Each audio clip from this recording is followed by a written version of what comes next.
All right, so this is going to be the notes for the next few lessons. Some of this we've already been over, but just as a review, remember aerobic exercise improves the cardiovascular system. I would make sure I knew that. Okay, so if we are making sure, let's see here. So like I would write that down. Okay. Anaerobic exercise is going to help you burn some calories, but mainly it's for building muscle and getting stronger. Aerobic exercise is going to help you burn calories and build your endurance. Muscle strain and tendonitis can be prevented by my cat's weird, y'all. But by stretching and warming up beforehand. Your body gets food and nutrients and building blocks from the food you eat. Okay.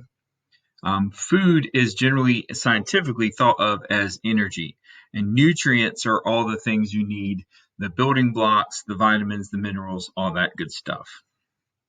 As we've said before, you need to know this. Okay, and you need to know this. All right, so if you need to pause the video, pause the video. I'm going to keep going so this isn't like an hour-long video. All right, this video is one you need to watch. I'm going to try to play it. I'm not sure how well it's going to record. Actually, no, you know what? The link is there, and I'll put the link in the post when I post this video. Okay, but it's a helpful little video. All right, vitamins and minerals. They do not provide energy, but you do need them in your diet.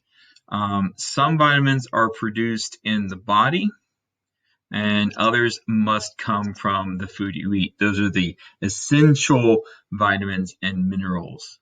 All minerals come from food. Your body cannot make minerals at all.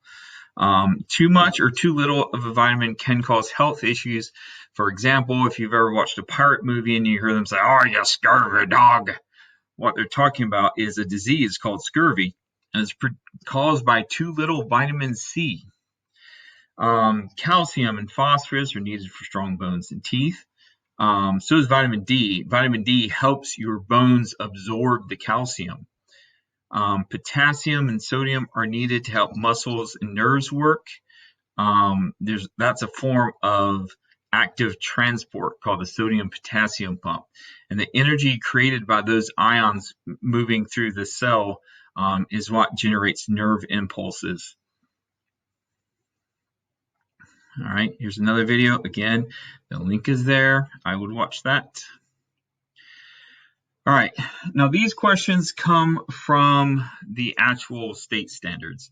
List 3 reasons your body needs food. Your body needs food for energy, building materials, and substances that control body processes. So 3 reasons your body needs food. Okay, you need it for energy. You need it for building materials. And you need substances that control body processes. Like your body has to make hormones and enzymes and stuff. Define nutrient and identify 6 major types of nutrients. Okay, so define nutrient. Okay, nutrients are substances that your body needs.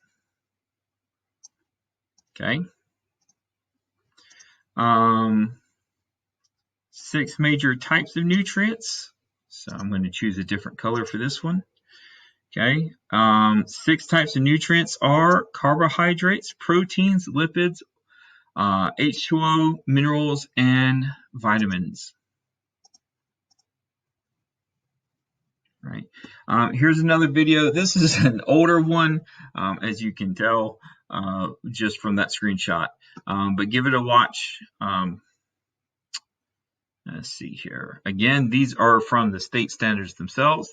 Describe macronutrients, their functions, and foods that contain them. All right. So let's see. We're going to describe macronutrients. They are nutrients that are needed in, goodness, there we go, in relatively large amounts. So, some things are called micronutrients. You don't need very much of them at all. Other things you need in larger categories. These include your carbohydrates, proteins, lipids, and H2O. Except for water, all of these can all provide the body with energy. Okay. Describe nutrients, their functions, and foods that contain them. All right. So describe macronutrients. Micronutrients are nutrients that are needed in relatively. All right. So micronutrients are needed in relatively small amounts. Okay. They include minerals and vitamins. Okay. They do not provide the body with energy, but they are needed for good health. All right. My plate and my pyramid. My pyramid, back when I was in school, y'all, we had something called 4 food groups, and that was it. Okay. In early 2000s, they came out with my pyramid. We'll look at that in a second. And then they replaced that with my plate. Food labels have been around for ages, but they have been redesigned a little bit. Are tools that can help us make good choices about what we're eating and how much of what we're eating. Eating too much and exercising too little can lead to weight gain and obesity. Y'all, everybody's been talking about the COVID 10 pounds or COVID 20 pounds or whatever. I think a lot of people will probably gain a little bit of weight being at home. I've gained weight just since I've been in quarantine. And, not being able to go to work and walk around the classroom. The food pyramid shows us how much of a food type to have each day. So some general guidelines. You want grains. Whole grains are better, okay, or best. You want vegetables. You want different colors of vegetables. You want greens and oranges and yellows and reds. You want fruits. Fresh fruits are better. A lot of canned fruits have a lot of added sugar to them. So fresh fruits are your best option there. And then sometimes freezing them, like frozen fruit and stuff, freezing them can damage some of the proteins and nutrients. So fresh fruits are best if possible. You can't always get them. There's things called food deserts where you have whole communities, unfortunately mostly populated by minorities, where there just aren't grocery stores. There aren't places where they can get fresh fruits and vegetables. And they may not have the money for transportation to the nearest grocery store that might be miles away. So it's really something to think about. There are people who literally can't get fresh fruit in the United States, in and around Charlotte, North Carolina. There are people in those situations. Your oils should be plant-based oils, so you get those unsaturated plant lipids.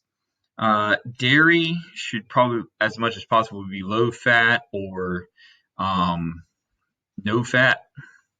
Meats and beans such as chicken, fish, soybeans, kidney beans are all good options. All right, so in the food pyramid. Now, this is a little bit outdated, but it's still kind of a good idea just to kind of think about it this way. The wider the band, the more of that food you should have. So you'll see like yellow are your oils, your fats and oils. That's a very narrow band. And you can't really, you don't need a lot of that. The red are fruits. Fruits are good for you, but they do have a lot of sugar, so that's a smaller band. And then the purple are meats and beans. Again, you need meats and beans, but you don't need a lot of them, right? Now the white tip up here, okay, up there, let's see here. That white tip is the sweets, the desserts, ice cream and the candy. All right. And then the person represents exercise. You've got to exercise. You could eat lettuce 24/7 every single day. If you don't exercise, there's still a chance you could gain weight, even just eating lettuce. Okay? So it's just you need exercise and you need proper nutrition. All right? So some healthy guidelines here. Half of your grains should be whole grains. Okay? Whole wheat, whole oats. You want a variety of vegetables. You want fruits each day. Unsaturated oils from plants. Low fat or fat-free dairy. Fish, chicken, lean cuts of beef. If you're not sure what lean means, in this case, it means that you trim off the fat. Either you buy beef that has a low fat content, like, when I try to buy ground beef, I try to buy the 93% lean, 7% fat. So it still has some fat in there that helps the flavor, but it doesn't have a lot of fat. If you buy the cheapest hamburger, like it comes in those plastic tubes, okay, those things are like 80% beef and 20% fat. And that fat just turns into oil and you end up throwing it away. So it's kind of unhealthy and a waste of money. MyPlate guidelines: balance calories, avoid oversized portions. Y'all, you go to a restaurant, they give you more food than you should be eating.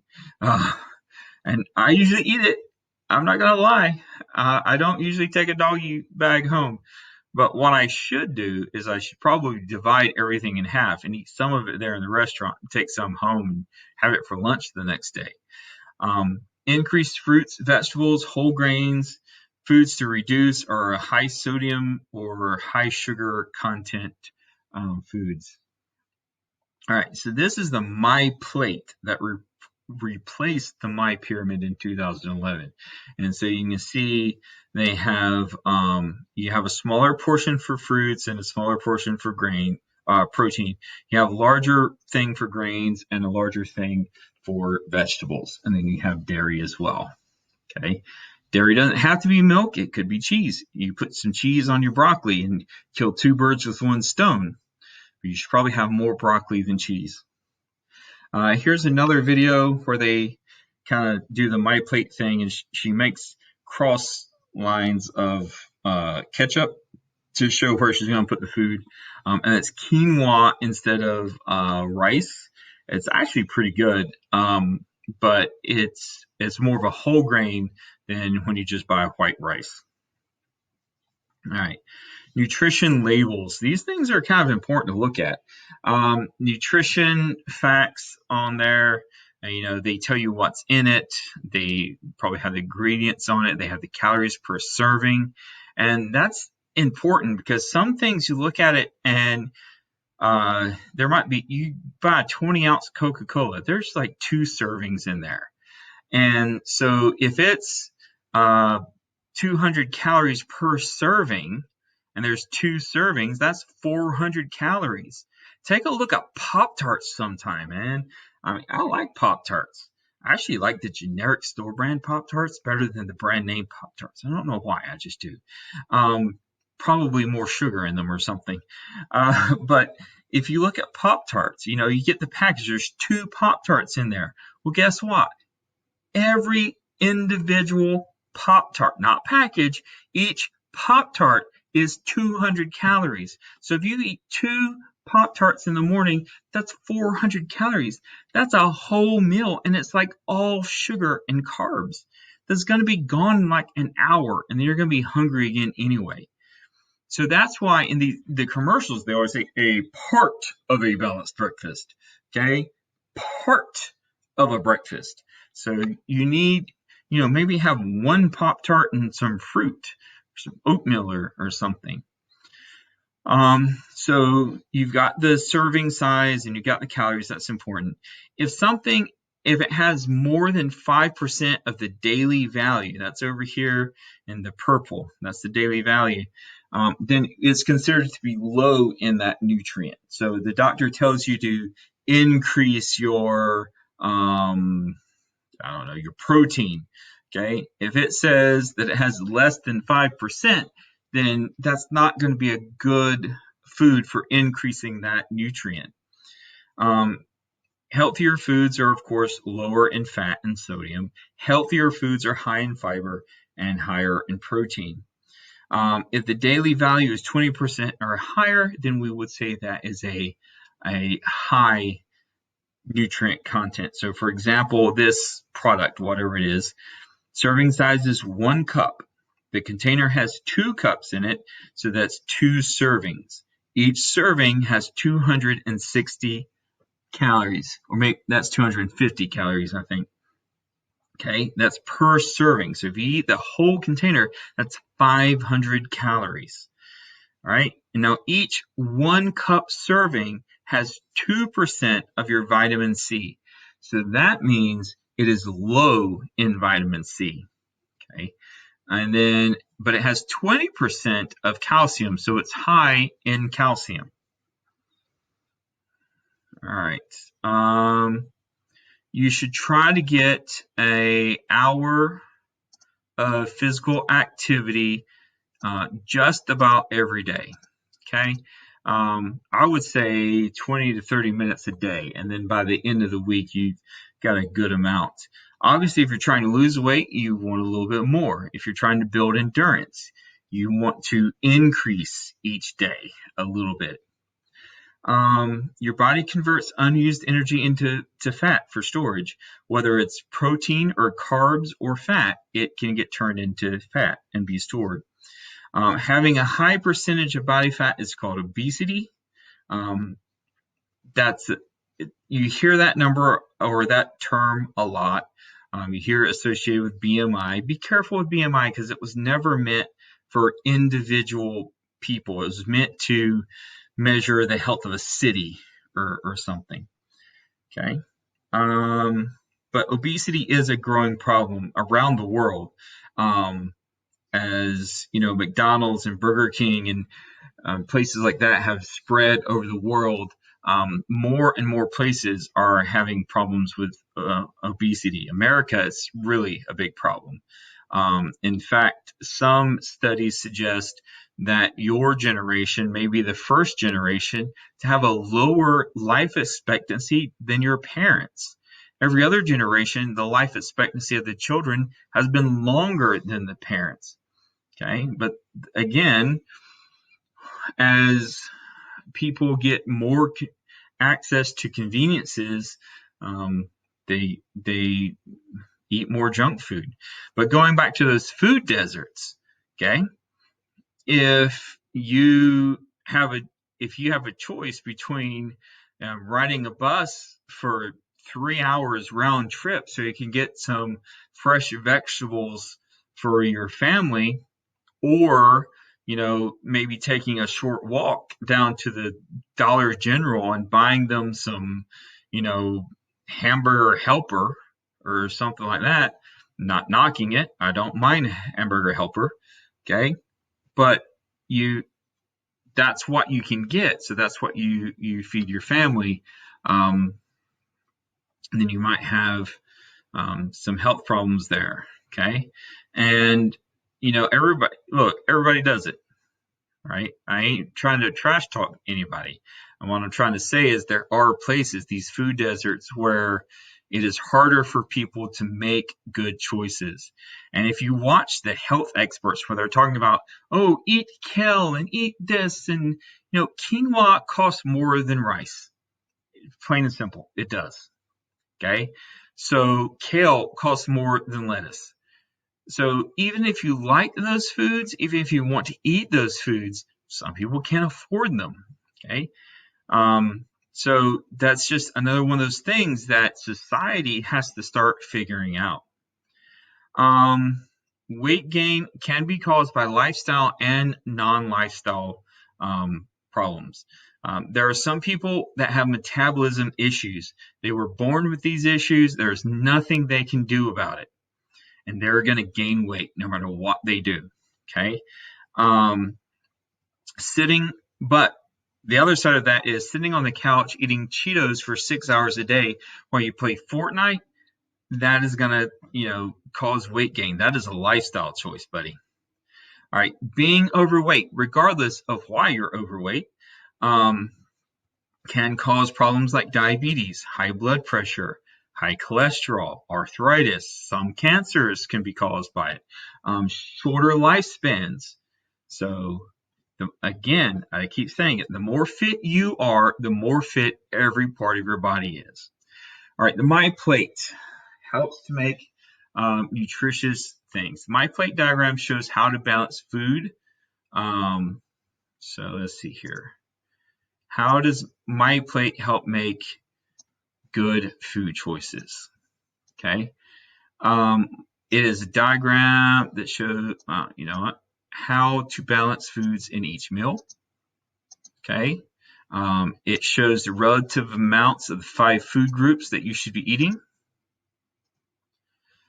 And the 5 food groups are grains, vegetables, fruits, dairy, and protein.